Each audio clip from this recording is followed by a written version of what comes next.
Bismillahirrahmanirrahim. Assalamualaikum warahmatullahi wabarakatuh. Sabahul khair, sabahun nur.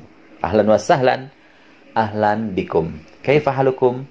Alhamdulillah, nahnu bi khairin. Berjumpa lagi di Pondok Bahasa Arab Milenial dan Anda mudah-mudahan tetap semangat dalam mempelajari bahasa Arab. Dan kali ini insya Allah kita akan membahas mengenai alamatul i'rab pada isim mufrad atau kata benda yang menunjukkan tunggal. Namun sebelumnya jangan lupa untuk subscribe, like, and share video ini. Mudah-mudahan menjadi amal jariah kita bersama.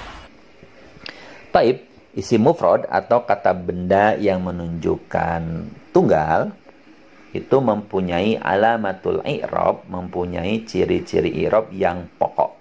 Di mana dalam keadaan marfu akan ditandai dengan domah.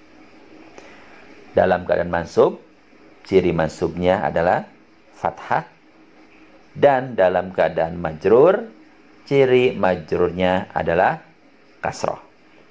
Saya ulangi, isim mufrad itu mempunyai alamatul i'rab pada yang pokok saja.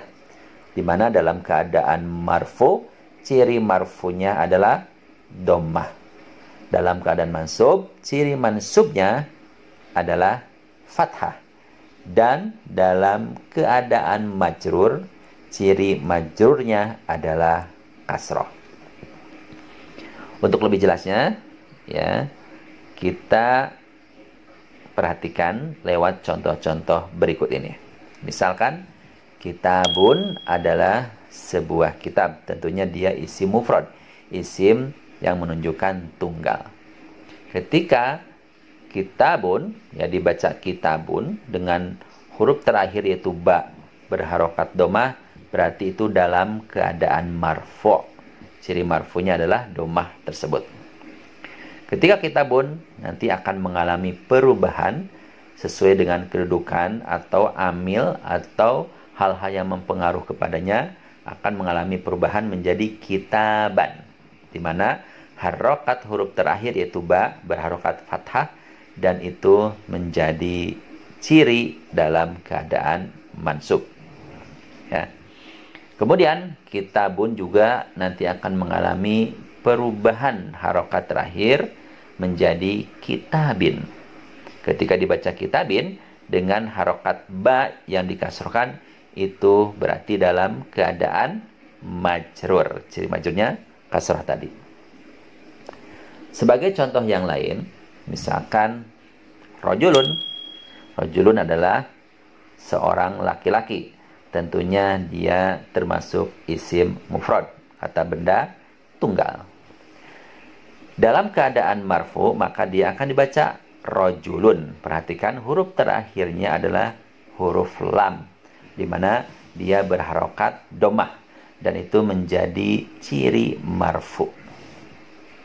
Dalam keadaan mansub, rojulun akan berubah menjadi rojulan.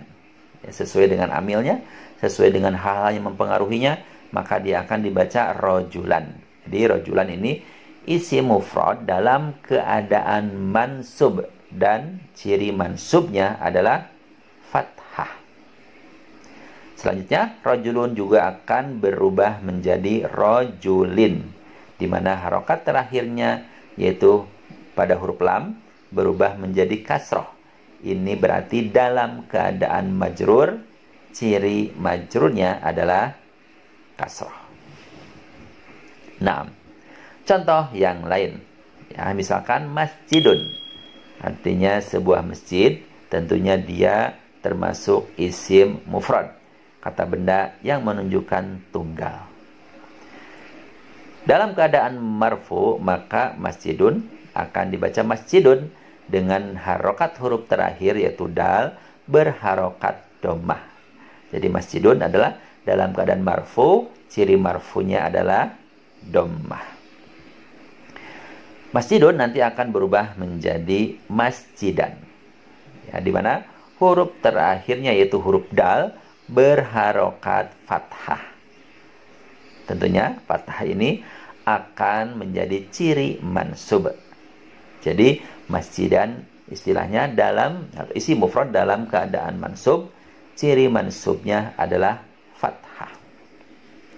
Masjidun akan mengalami perubahan harokat terakhir menjadi masjidin, ya, di mana huruf terakhirnya itu huruf dal berharokat kasroh, dan ini kasroh ini akan menjadi ciri dalam keadaan majrur.